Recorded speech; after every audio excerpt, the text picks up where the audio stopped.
What is up, all my Ewoks, tribbles, and droids? It's Anna, also known as that Star Wars girl, and today I'm going to be doing a review of Episode 4 of Star Trek Picard. If you have missed any of my reviews in the past, or if you're brand new to this channel, this is your first time here, welcome.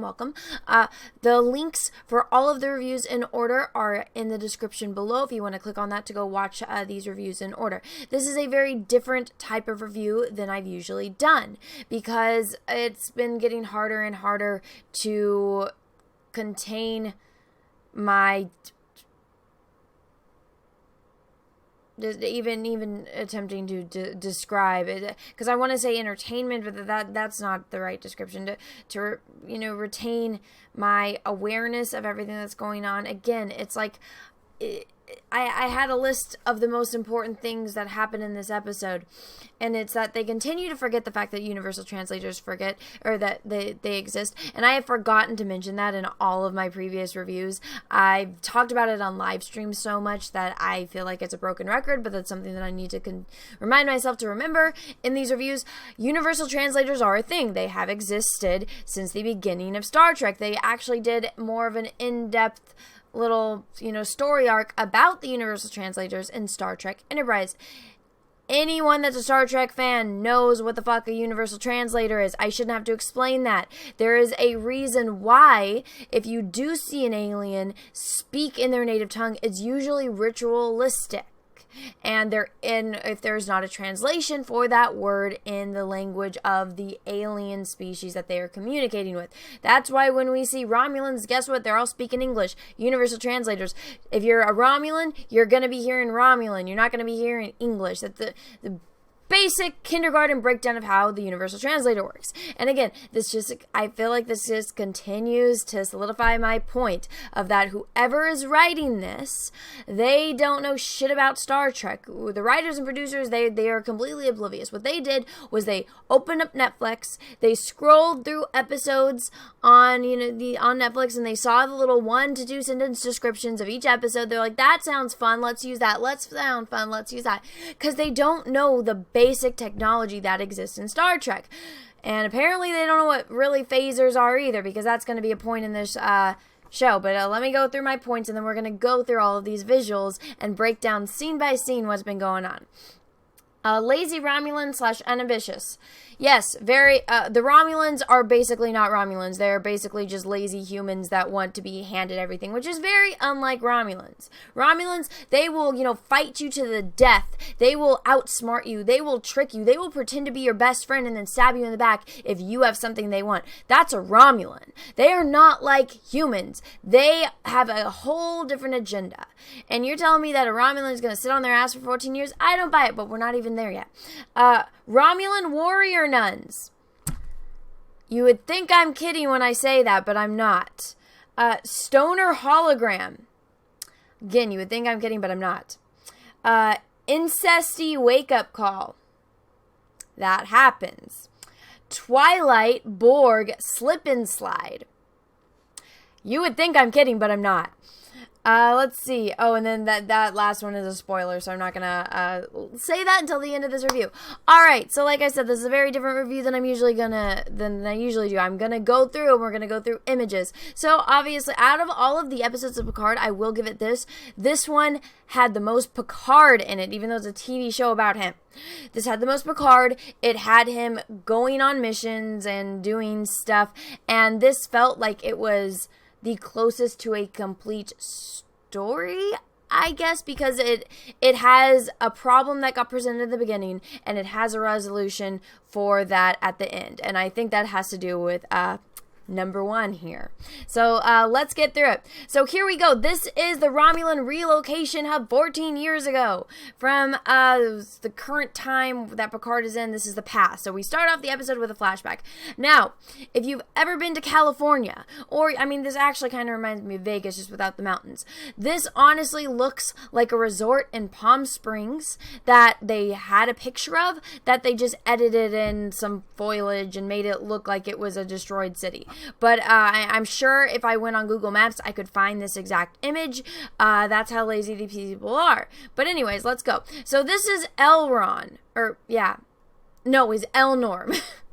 Sorry, there's a meme that's going around on Twitter, on Instagram, basically all over the internet, that when he gets older, he's gonna look a lot like Elrond from Lord of the Rings. So so that's basically, they don't understand. They're like, okay, if you're an elf that we want to have some kind of sex appeal, we're not gonna make you look like a Romulan. We're gonna make you look like an elf. But you're in outer space. So this is him. He's all excited because Captain Picard just beamed down to this planet, and he likes Picard. So then we cut over to so this is one of the Romulan warrior nuns. So they basically ripped off Dune. These are the Bene Gesserit sisters, and they just live here on this colony, and they're helping people, like food, and trying to relocate children, which they're not very good at, but we will get to that later. So she's friends with Picard. Oh, also to mention, they are the House of Absolute Candor. Now, that, and so here's Captain Picard. He brought them gifts. He's getting her chocolates. He gave Eleanor this book. Guess what book it is? Oh my God! Guess what? It's the Three Musketeers. Because guess what? Plot symbolism. It's gonna come in. It's gonna be important in a little bit. But so the Bene Gesserit Romulan war nuns. They are in the House of Absolute Candor. Which let's go back. Okay. The way that they interact is freaking normal. There's nothing about this as an absolute candor, because they are trying to pitch this idea that everything that they say, or they don't filter their thoughts. So everything that they think, they say. She's very contemplative, and she 100% filters what she says. She has a sense of humor. If you want to go see this done right, you can go watch Divergent, which again, I think that they go and they look at certain plot points that they want from certain things, and like, that's nice. Oh, that's from Dune. That's an interesting idea. These really central characters in Dune. Let's take that sisterhood. Let's make them Romulan warrior nuns. Then let's take this whole theory from the whole Divergent series, where, they have... my sisters used to watch this thing.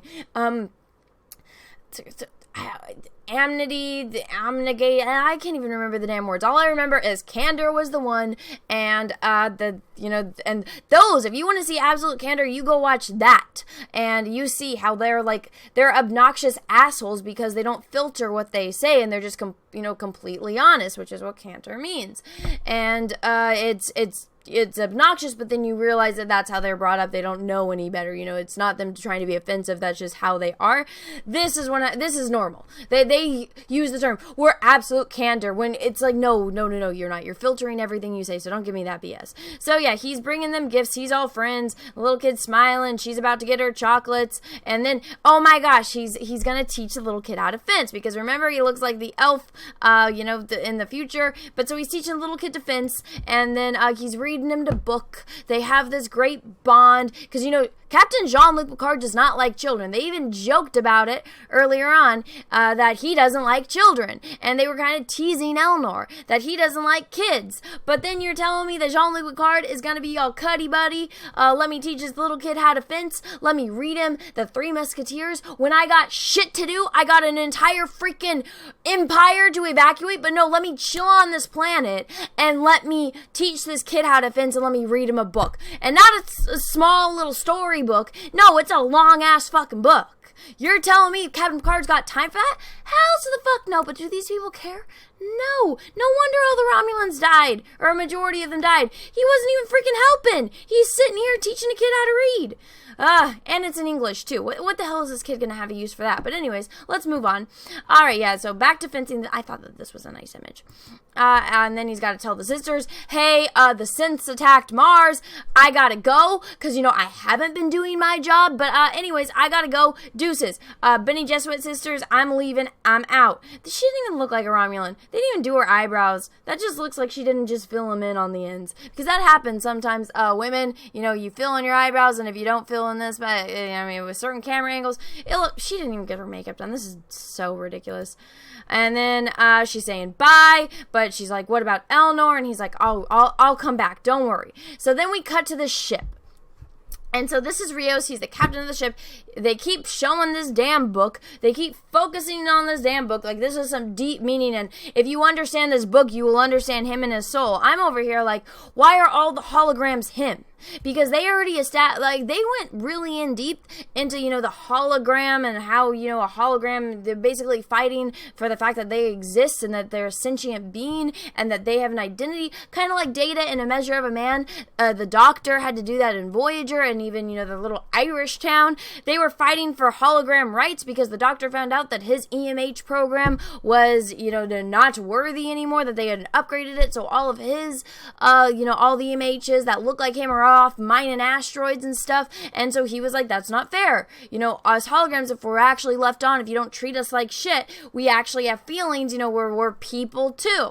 But for some reason, even though, it takes a lot of people to design a hologram that can walk around a holodeck, unless they got holo emitters everywhere, unless instead of lights, these are all holo emitters all throughout the ship, which I think, when you're not a galaxy-class starship, you're not a fancy-schmancy starship, what the hell is the point of having holograms everywhere? I feel like you could divert that power that it would take, that technology, into shields, weapons, life support. That's just me, especially when they don't have as much, oh my god, I'm blanking on the word, the stuff that you put into your replicators. I'm blanking on the word, but I'll remember it probably after I'm done editing this video. And so then Agnes comes in, and she wants to talk because she's bored, and she's like, all you have is Klingon opera. I was gonna watch Holo, and then she starts talking about space, and she's the babbling. She's a genius. She's the #1 person from Earth on synths. But guess what? She's so socially awkward. And I was talking about this on a stream. I'm like, the little tiny bit that I watched of Discovery, she is the exact same character as the Tilly character. And they were like, yeah, basically, she's the socially awkward genius. And then she wants to get into his mind and see why he's reading the book. And he's just like, I don't know what this guy's problem is. He's so nice. He doesn't have a problem with Captain Picard giving orders, even though he's the captain. He doesn't have a problem with somebody coming in and, invading his space, critiquing what he's doing. Even with his holograms, they're all him. And he's just talking with them. And it's like, if you hate them so much, why the hell do you have them? But blows my mind. And then there we go, she's just like, she's trying to understand him, and she makes a joke about her dad, and it's just, he like this is my thing to this entire scene, like, what is going on? And but they only have a certain amount of time to do these episodes, but they have to include this stuff.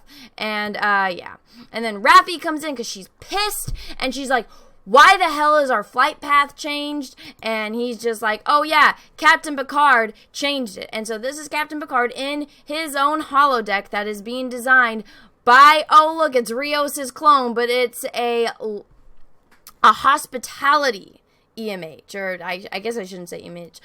Hospitality hologram. Again, that's Rios. And he redid Captain Picard's office from his vineyard. So that way, I think it's just a budget thing for sets. But, if you actually could write a good story, you could just have them all stay on the deck the entire time. But anyways, they decided to do this. So he's going to have his office back. So it's going to be this hologram, which is wasting energy. But who cares about that stuff, right? That's not a problem, right? All right. And see, it's just, why would you have a hologram of yourself? It doesn't make sense. And then Raffi comes in, she's like, what the fuck are you doing, bro? Why did you revert the mission? Or why did you change the location? We're supposed to go to Free Cloud to go get what's-his-face. Why the hell are we going off to this planet? And she knows what planet it is. So then they get into it. They have a little powwow meeting. Rios is like, yo, that planet's not what you thought. It's not the way it was 14 years ago. There's no more statues of you. Guess what? It's like, it's not a war zone, but it's a pretty shady zone. Like, if you think about, like, the Bermuda Triangle and how if you go into the Bermuda Triangle, you're gonna lose your ships. Shit's gonna get fucked up. This is a shady area. Like, don't go there. It's basically telling them this is a bad neighborhood. Just not go there. And they're kind of explaining to her, because Agnes is supposed to be, even though she's a genius, she's socially awkward. She is the character that is there, so that way all the other characters can explain things to her. And she's just a plot device for now. I don't know what they're going to do. But she's the innocent one that they are all explaining things to. And so, yeah, the better view of that.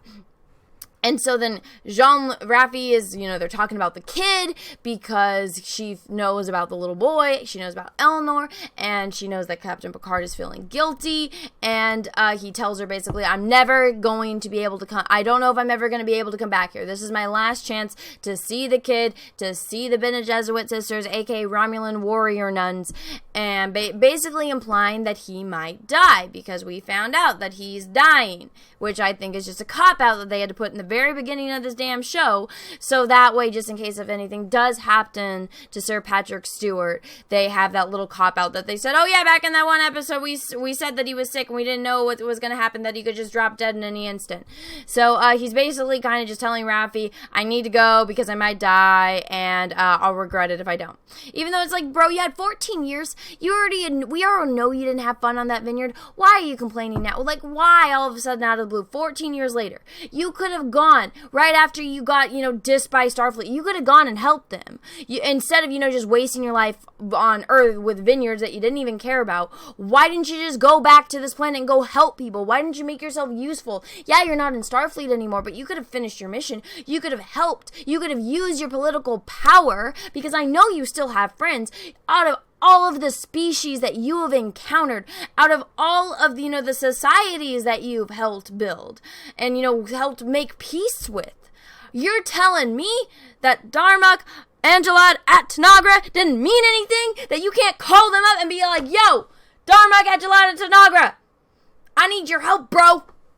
Help me with the Romulans. You're telling me that means nothing? And yes, that's my favorite episode. That's why I bring it up. But, nope. Apparently, he was fine just chilling on a vineyard for 14 years. That's your own fault, bro. You could have come and visited Eleanor anytime you wanted. Anytime. But nope. Alright, now we cut back to the Borg Cube. Borg Cube. Look at that. Oh, look, we got this cool Borg technology. But guess what? One of the things that's symbolic about the Borg is they have the green. Everything, you go into the Borg Cube, it's green lights. They don't have regular colored lights, it's green lights, because green is supposed to symbolize evil and envy. And so we have the green lights right here. But then when you get inside, everything's blue. Because apparently in this show, blue is the symbolized color of Romulans. Which I'm not bothered by. I feel like the Romulans always had normal colored light. But in this, Romulans is blue. So, we see, this is Soji, aka thing number 2. She's watching a hologram TV show of this Romulan called Ramda that we got introduced in the last episode. And, again, they don't know what universal translators are, because they don't know that if you're watching a show she's, I'm not going to say, actually, yeah, I think she is American. She's from Alaska. Alright, so, you're telling me a human from Earth that speaks English, she's watching a Romulan hologram, that's a hologram of a TV show from Romulus, and you're telling me it's not going to translate it for the person watching it? That's complete BS. That is what universal translators are for. That's so the audience doesn't have to read this shit. And it's also as a plot device, so that way there's not a communication issue every single time you interact with a new alien species. And that's one of the reasons why I love the episode Darmok. It's because, yes, the universal translator is working, but they speak in metaphors, and if you don't understand the metaphors, how are you going to communicate with these people? And so that whole episode where Captain Picard is on the planet with the other captain, and they're trying to survive, and he's trying to communicate to him, and he tells him the story of Darmok, and then Captain Picard tells him the story of Gilgamesh, and they become friends as he's dying, and it's like, it's such a great episode, and they don't understand. They've never seen it. But, I mean, at least that's good for me, because they're not going to fuck it up. So, yeah, she's watching this. So, this is Ramda the Romulan. Very clever, isn't it? And Days of Annihilation and the Destroyer. So one of the things that we learned about Ramda is that she knows all about Romulan mythology. Which, you're not supposed to call it Romulan mythology because that's offensive, but it's Romulan mythology. And when she met Thing 2, she said, there's 2 of you.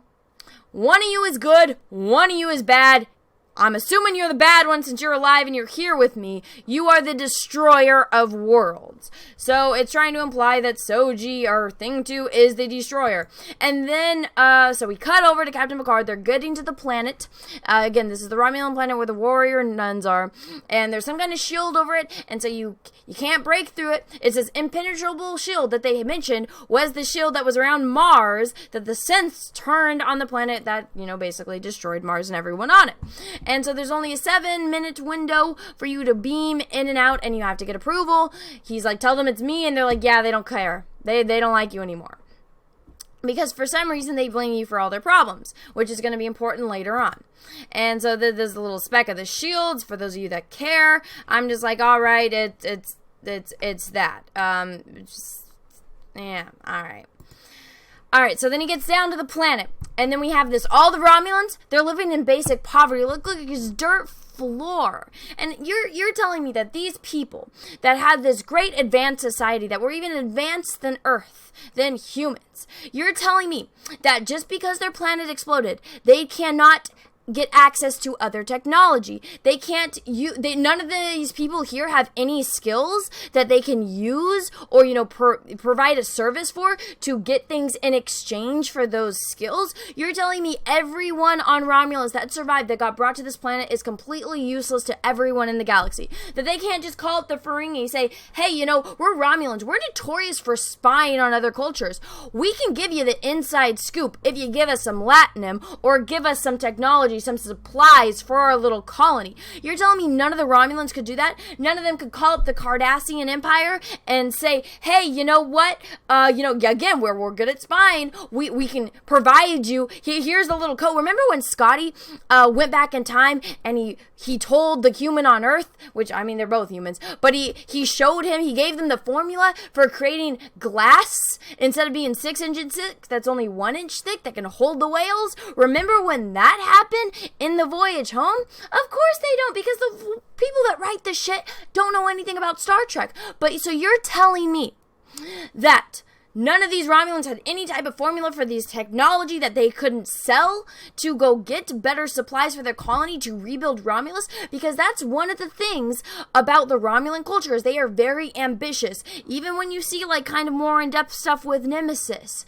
you can see how they're all about Romulus. They want to be the best. They'll even spy on their own people because they're that secretive and they're that xenophobic that they want all of their technology and everything to be kept within the Empire. But you would think that when you're down to this, living on dirt floors, Romulans, they're fucking proud as shit. They won't be living in dirt floors with, basically picnic furniture. They're not going to settle for that. They will figure out what secrets it's okay to let loose that's not going to be a disadvantage to them. Maybe they're like, hey, Cardassia, here's the codes to this base for the Klingons. Give out stuff like that. They're not going to give out, personal information about them or their leaders. No, but at the same time, it's like, what do you have to lose? When you have nothing to fucking lose anymore, your planet's gone, your friends are gone, your family's gone.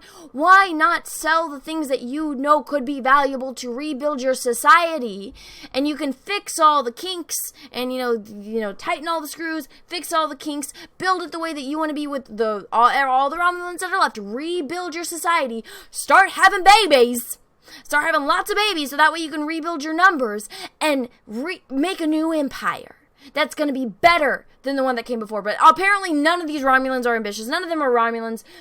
They're just people that are parading around as Romulans because the writers don't know shit about Romulans. And so they have this little sign on the Romulan planet that says Romulans only. Who the fuck is visiting you? Are a bunch of Nausicaans showing up? And you're like, no, fuck you, Nausicaans. And the Nausicaans are like, ha ha ha, guess what? We're gonna come here and we're gonna fuck you up. We're gonna destroy your entire civilization because we can. Because now, guess what? We're the Nausicaans. We love war. Guess what? You don't got shit to protect you. Oh, now you got this fancy little shield, but you don't have any. You don't have anything else. So it's like, why would you provoke the people that could potentially help you? But anyway, they don't know anything about that. I just ranted on that for a very long time. So let's move on to the next point. So he goes back, warrior nuns again. She seems like a very nice lady, to be completely honest. For one that's complete canter, She holds a lot back. She's always happy. She's smiling. They're joking back and forth. And I'm just like, okay, yes, she's being honest, but that's not complete canter. Walking in the door, what's the first thing you say? Oh, she does say you get old. Maybe, your face has more wrinkles on it. Oh, I'm kind of irritated that you haven't come back yet, but you kind of like word vomit. That's how, again, if you want to see something like that, go watch Divergent. I'm sorry to recommend that movie as an example, but if you just watch the scenes, and I'm blanking on this actor's name, but he's going to be playing Goose's son in Top Gun 2. If you watch the scenes with him, because he's in the Divergent movies, that's actually the first movie I ever saw him in, and he is from the Society of Cantor. So when you watch him, that's exactly how he is. He's just blunt and honest and, straightforward to the point, because that's what absolute Cantor is. She just seems like a nicer lady that's just, a little bit more honest than most. Maybe we haven't seen them in the right situation yet, but to be completely honest, I'm not buying this whole... The idea is there, the execution is not, to be put frankly. So they were talking, and then Elnor shows up, because guess what? They couldn't find a home for him. In 14 years, they couldn't find a home for that little boy. Also, you're telling me that your planet exploded, your entire empire got destroyed. You're telling me that there are no parents out there that lost their children. You're telling me that there's no one out there that wants to take in an orphan child. No one in the Romulan Empire that was left, that's on this planet, lost someone that wanted to be a good person and take in a young boy. Are you kidding me? That's complete BS. Heck, you're telling me that there wasn't, a Romulan woman or man, or, I'm going to use the woman as the example, a woman that couldn't have children, that, and she was denied it by the Romulan government because they saw her as, because she was, unable to have children, that meant that she was unfit to have a child. You're telling me that there was no woman like that wouldn't have been so grateful to have a little boy, and, to be that, and they could grieve over the loss of their planet together, or, a Romulan man who lost his children, lost his wife, and took in a little boy? You're telling me that there's no parents out there that want a little boy, or maybe somebody that never even contemplated having a child, and after watching their planet and their entire lives get destroyed, maybe they were like, all right, well, let me rethink my priorities in life. Hey, I never had a kid, I want one. You're telling me that out of all the thousands of Romulans that did survive, nobody wanted a kid? And out of 14 years, you couldn't find a damn parent? Are you kidding me? That's BS. You couldn't have called up Jean-Luc Picard. Hey, guess what? We have these thing called, spaceships. We have a thing called warp drive. We have a thing called, beaming. Also, we have, they use them more as phones now, so I'm just going to say this rip-off phones. The rip-off communicators are just cell phones now. You can't call up Picard and be like, yo, we haven't found a place for this kid. Or this kid couldn't be calling and being like, hey, Picard, you have these two Romulans that live with you. I was wondering if any of them would want to be my mommy or daddy. And it's like, nobody in this has anyone to blame but themselves. He could have called Picard, or he could have left the planet and, or he could have just wandered around and like, hey, does anyone want a kid? She could have called Picard. Picard could have called them. He could have called them, because he didn't. They have the ability to call people through planets. We've seen it, when Jean-Luc Picard was on the Starship Enterprise and he was getting calls from Starfleet High Command. It is possible to call people through space. We have seen it. Obviously, the people writing this have not seen it. But you're telling me that he just chilled with them, and, he's not allowed to be a Romulan warrior nun, because only women are. So, he's been trained. He can fight, because, remember, he had the book. He had the little, the Three Musketeers book. And, but so he's mad at Picard because Picard left and he didn't do anything with his life for 14 years except for train how to fight and didn't make any attempt to find a family. If that's what he wanted, fucking call Picard. You know his number. I know you know his number. Alright, and so then we caught over to Ramda. So this is Ramda, the chick that was in the hologram, program that was telling Thing 2 that she's the destroyer. Then we see that, there we go, there's Thing 2. She's got the little necklace that we saw with Thing 1. And so this is Romulan. This is supposed to be sexy Romulan dude. So this is Twilight Romulan dude that looks nothing like a Romulan. I was like, are these people Vulcans or are they Romulans? Because right now I can't tell. Romulans are always known to have the forehead ridges and Vulcans don't. That's how you tell them apart. Also the bangs. I don't know what the hell kind of Romulan he is. And again, maybe because the planet got destroyed and everyone had to go and he had to survive in a different culture, which I don't buy based on everything we know about him so far. But still, this is supposed to be hipster Romulan Twilight boy that likes her for whatever reason. And so she's all like, I'm the destroyer and I want to know what she's thinking. And so he comes in, all right, let's talk about Ramda. And she's like, you know shit about Ramda? And he's like, yeah, I know stuff about Ramda. And so this is another point, which I forgot to make in the last review.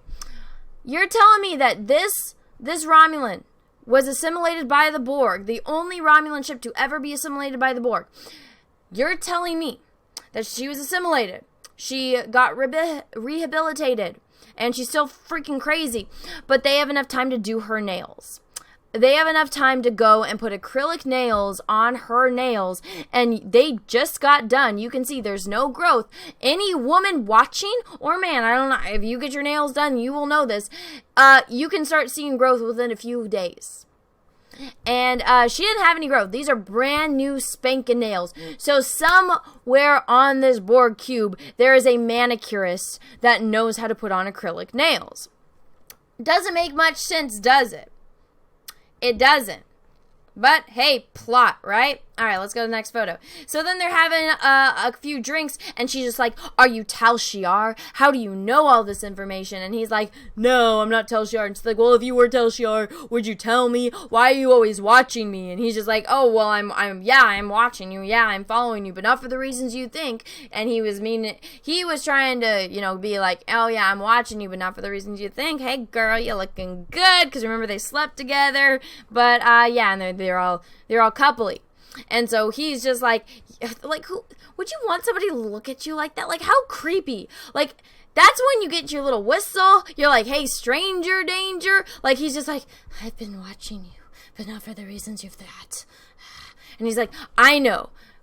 Ramda's crazy. All the Romulans are crazy because there's some secret Borg files that someone on the ship has access to, that I might know someone that knows someone that can get access to those Borg files. But first, I want to take you to show you something. And she's just like, bro, are you for freaking real? Because now, even though I've slept with you, even though I've been making out with you in every single episode, now I'm starting to question you.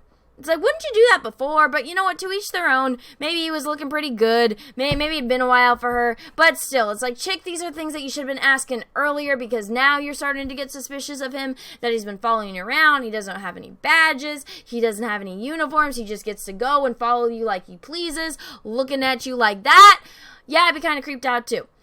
So he's now she's getting kind of stalker vibes, but she's still into it.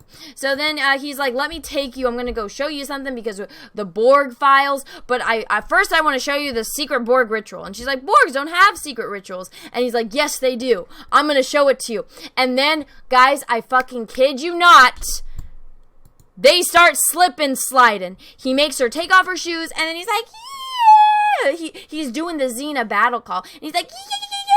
And good sliding down the Borg alleyway, and he's like, come on, dude. And they got the mist, and then she does it. They hold hands, they do it. Then he pulls her off to the side, and they're gonna have sexy Romulan thing to make out time. And then he was asking earlier, he's like, oh yeah, you left you left this station on this ship on this time. And then he's like, oh yeah, but I checked the passenger log and you weren't on it. And she's just like, oh, F you, dude, fuck you, you're questioning me. And he's like, but don't you want the Borg files? Dun dun dun dun.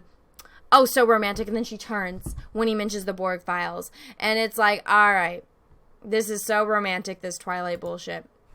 And so then we cut back over to the Picard, where Picard is on the planet, and they're like, oh shit, somebody ID'd Picard. This isn't going to be good. Yo, Picard, you got to get out of there now, because people are fucking coming for you. You got a target on your head. Apparently you pissed off a lot of people, but, let's get out of Dodge, dude. And he's like, no, I got to stay here and get a Romulan warrior nun. And then I had to clip this with the dialogue in it, because I have, to remember this word, Kalikakai. That is the term for a Romulan warrior nun that binds themselves to a person who is on a mission that is a lost cause. And that is the only way to get one of these Kalikai to bond themselves to you. And they will be basically your shadow warrior. They're your little assassin that just follows you around and does all your fighting for you. Really convenient when you're supposed to be 97 years old. But, so yeah, she's basically saying that you came here for this Kalikai, thing, and he's like, yeah, and then they're looking over at Elnor, and they have this scene, which is like from Lord of the Rings, the Fellowship of the Ring, where, you know, that little meeting hall, when the first time you see Legolas pop up, and it's like, oh, I wonder who you're ripping off now. You even got, like, the trees, you even have this little outdoor setting where everyone met up, and, like, a little pedestal where you could put the ring, where Gimli breaks his axe, trying to destroy it, and, you know, and then the hobbits come out, and they're like, no, well, we're all going, and then it's like, this is the Fellowship of the Ring, and we got Elrond right there, and, you know, but no, it's him, and she's basically doing this little dialogue as he's not talking, saying, oh, yes, he's trained, he is our best fighter, but he will never be one of us because he is a man. It's like, what time period are you in again? Like, can't you just make exceptions, or can't you adapt your rules to evolve into something better than it was before? Like, wouldn't that be better to have men in this warrior nun thing? You can have, you know, the warrior priest dudes, and you would have even more people to fight, even, you know, better fighters, because you would have men going up against women, and it wouldn't be just women fighting against women. The women would learn how it is to use your strength against a man's strength, because to be fucking real with people, I don't know very many women that are stronger than men. And you can even get a woman that is very physically strong, and I'm sorry, men are just physically stronger than us. That's just a simple biological fact of life, and if you get offended by it, then maybe don't read a science book.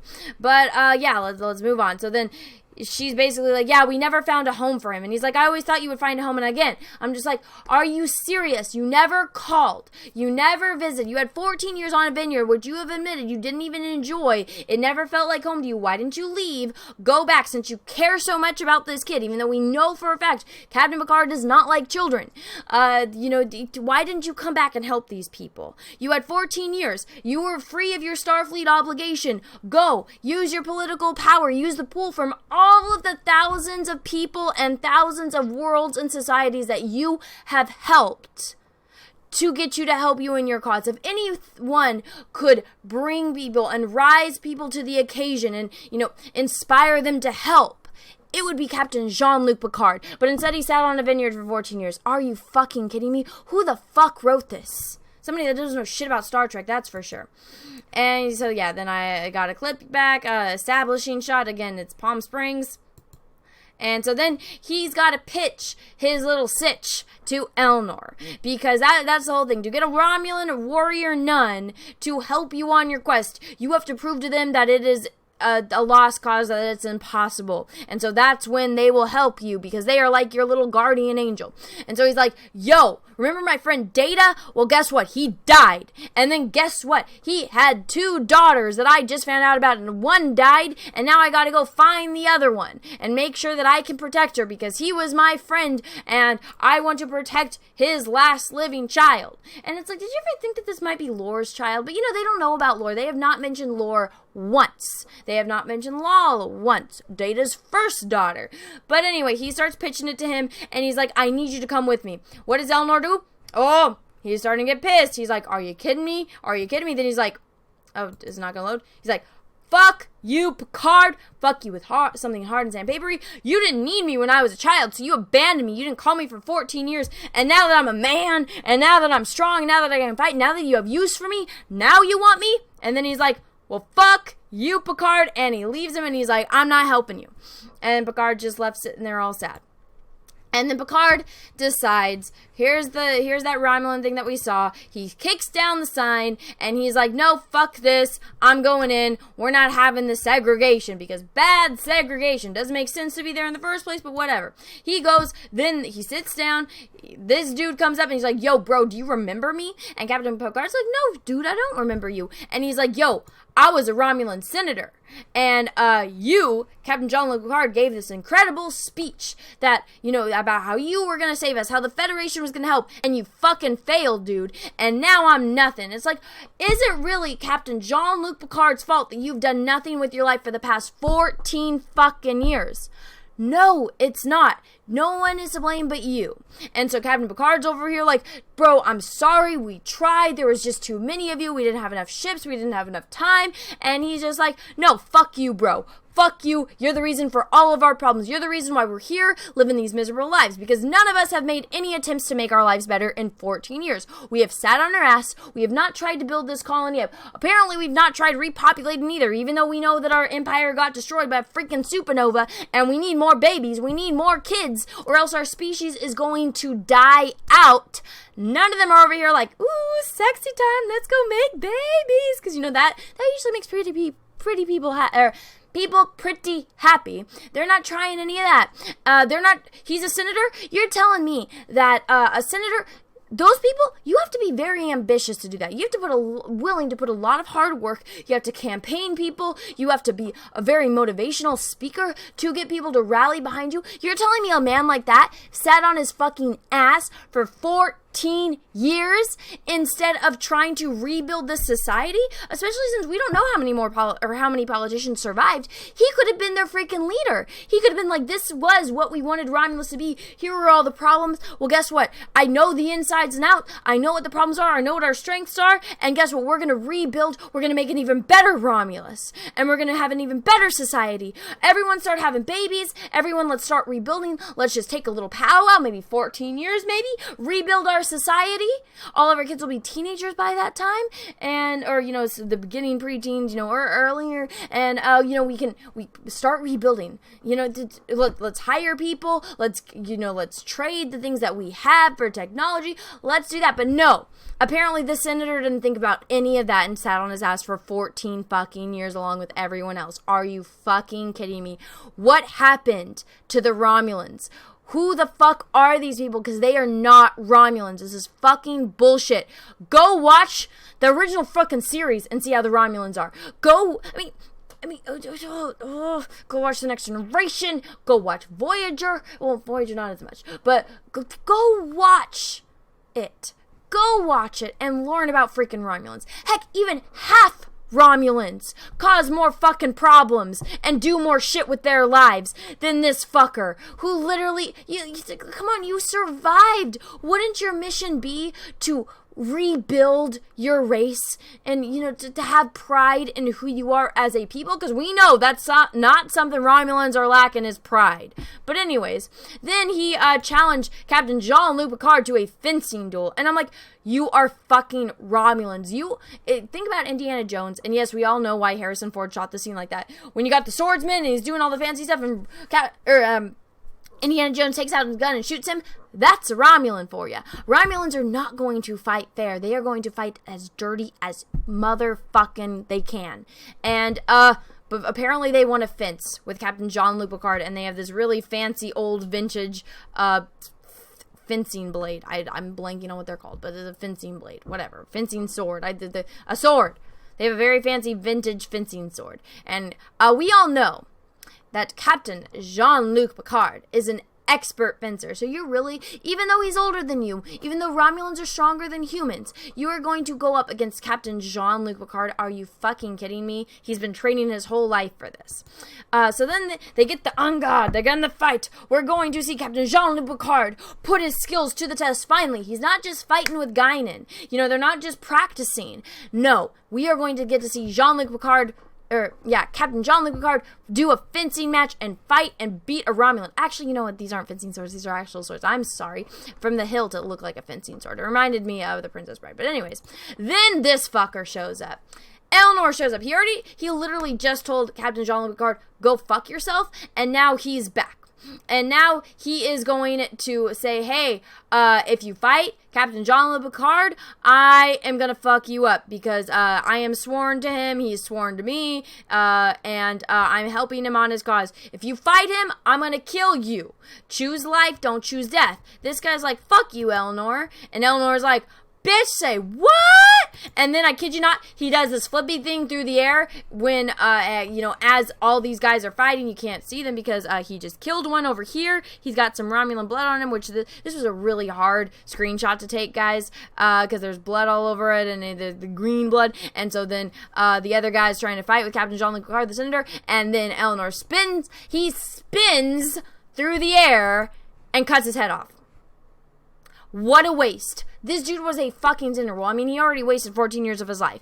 But all of the knowledge, all of the people this man knew, and you're just going to kill him, especially when your society desperately needs people to rebuild itself. Every single Romulan life is valuable as fuck, and you're just going to kill one of them.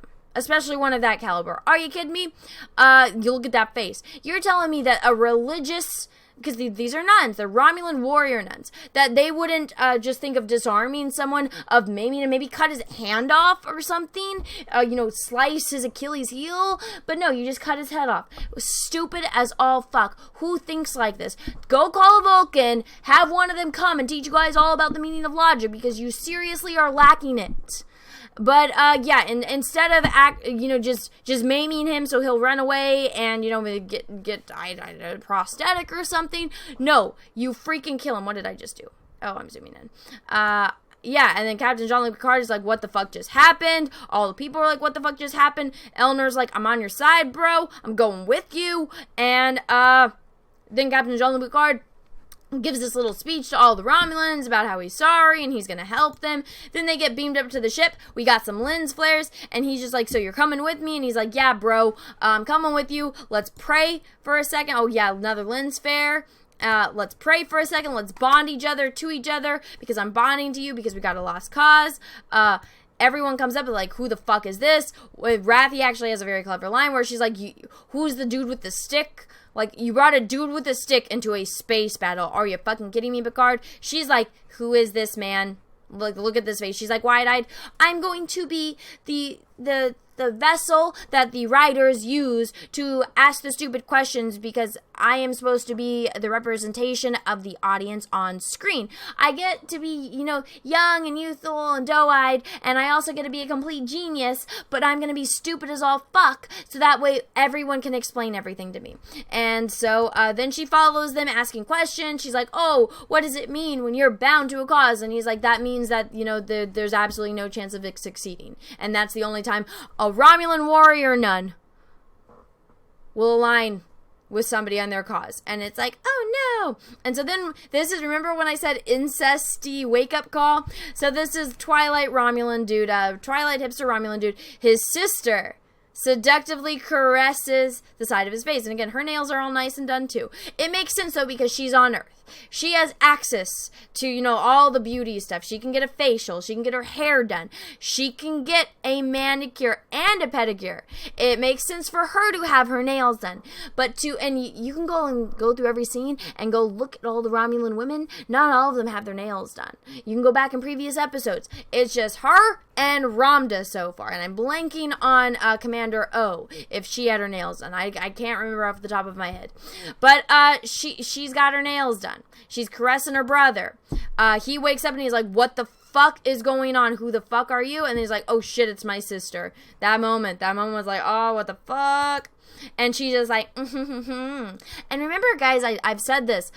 They don't look like Romulans. They look like space elves. But they go out of their way to make the ones that they want to be attractive have less Romulan features, and make them look what they think everyone finds more attractive for that. She's being incesty, all seductive on her brother. They want her to have that sex appeal, which I thought sex appeal was bad to these people, but apparently it's okay when it's incest. Weird. Yeah, and so then she's getting off of him, because yes, she's getting off of him.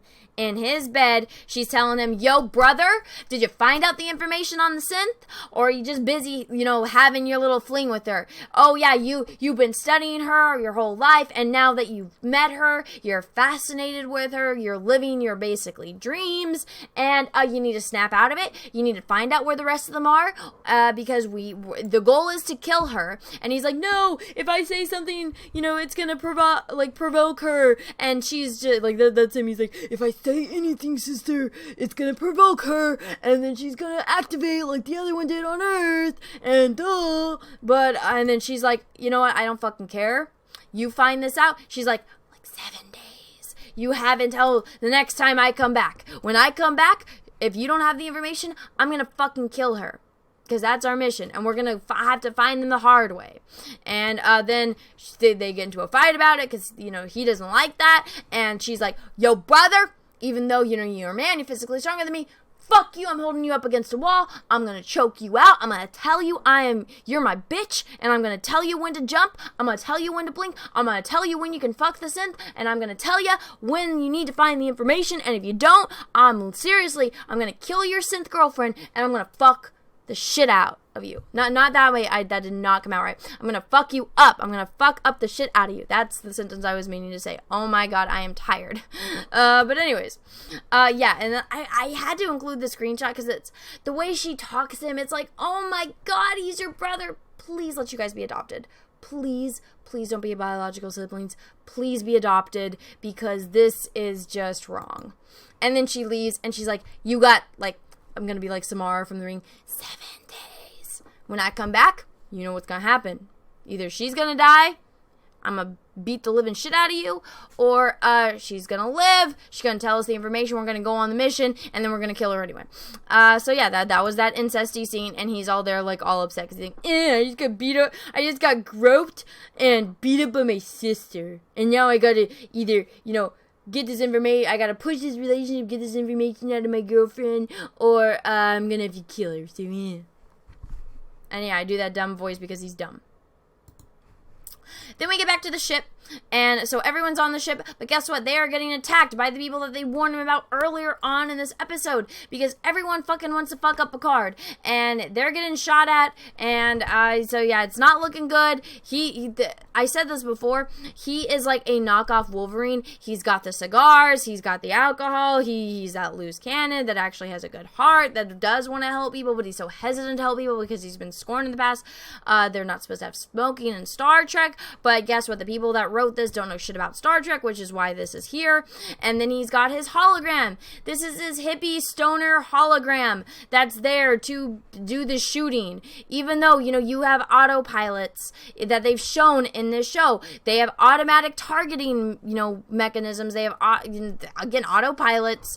But for some reason, they have to have his hipster, stoner, hippie hologram there speaking Spanish to him, so that way they can have a back and forth fighting, and basically just taking away from the intensity of the scene, because they don't know how to write or direct battle scenes, and they want to use the least amount of CG as possible to show the spaceships, because they would rather just have people shake like this and be like, we're getting shot at, oh my god, the damage, and have the blinking lights and have this little dialogue to take away from the actual, you know, spaceship war that's going on outside. And Raffi's all nervous because why wouldn't you be? You're getting shot at by a ship. Alright, and I had to include this. So, Romulan warbird, or they specifically call it a bird of prey, which I was told by Anti-Trekker was a big debate. I mean, I didn't really know people that like Star Trek growing up, so the only person I really got to talk about it with was my father. We didn't really have debates about ships because I'm just like, it's a Romulan, it's a Klingon, it's a Federation, it's a Cardassian, it's a Ferengi, it's a Bajoran. And as far as everything else, I'm like, I can tell what, you know, Empire it's from, what Federation it's from, what species it's from. That's all I need to know. I'm not one of those it's this class and this one. This is the Enterprise D. I feel like I know all the Enterprises, but everything else I'm just like, that's a Romulan ship, that's a Klingon ship. I can tell the difference just by looking at it. And so that was a big debate apparently that was finally resolved in this, which I don't think too many people, you know, are going to be happy about, but I guess to the people that are, congratulations. And so then she's like, oh my god, we're getting shot at, we're gonna die. And then, oh my gosh, so this ship comes out of nowhere and decides, I think you can kind of see it on the specs. I think I didn't get the best image on it. I got the one that didn't have the good specs on here, but I got the one that Raffi's face was decent in. But so apparently the ship comes out of nowhere, starts shooting at the Romulan ship, and it's hailing them because it's about to crash into the shield and get destroyed. And the captain of that ship, that they all refer to as a he, wants to be beamed over. And then guess what? Oh my god, the ship gets destroyed, and they beam the captain over, and guess what? Oh my god, it's 7 of 9. So 7 of 9 is only supposed to be in 2 episodes in the season, and this is what she gets in this episode. 1 out of the 2 episodes 7 of 9 is supposed to be in. She beams over. She makes eye contact. She says Picard. He says 7 of 9. Or I guess she just beams over. He says 7 of 9. And then she says... Or why did I get that? Oh, she says Picard. He says 7 of 9. And then she faints. And that's the end of the episode! Wow, so that's my little breakdown review of Star Trek Picard Episode 4. Let me know what you guys thought in the comments below. I know this was a very long video. This is a very different type of style review that I've done before in the past, so let me know if you like it or if you want me to go back to my other reviews. I feel like this is just what gets the most cohesive, you know, what happens in this episode. It gets it all out because you get to see all of it, and I can't forget about what happens, which is very, very hard with the show, is to remember what the fuck happens because it's so forgettable and it's just so absolutely ridiculous, and it's really boring. Those screenshots were the most interesting things that came out of that damn episode. So, again, let me know what you thought in the comments below. If you liked this video, go ahead and give it a thumbs up. If you didn't, that's okay too. And if you haven't already, please subscribe to my channel. Make sure you click that little bell. That way you get notifications when I do the videos and live streams. And until next time, everyone, have a great rest of your day. And may the Force be with you, because we are really, really, really going to need it. Bye, everyone. What's up, everyone? It's Anna, also known as That Star Wars Girl, and I have an Etsy store, so if you've ever wanted to own a print of my artwork, this is the place to go. As you can see, I have a lot of recognizable characters, from horror films to heroes to Star Wars characters. Some of the notable characters I have on here are Darth Vader, which I did a couple live streams painting, so you can own a print of this painting. I also have Luke Skywalker, the Binary Sunset version, one of my favorite scenes in the original New Hope movie. I have Darth Maul, which Ray Parks himself actually complimented me on Instagram. And then last but certainly not least, Ahsoka Tano. So if you want to own any of these prints, go right on over to my Etsy store. Again, that's the Art of Anna, That Star Wars Girl, or TSWG for short. Thank you, everyone, and have a great rest of your day. What's up, everyone? I have a P.O. box, so if you want to send me some mail, go ahead and send it to Anna, That Star Wars Girl, or TSWG for short, at P.O. Box number 28171, Santa Ana, California, 927998171. Have a great day, everyone. Thank you so much.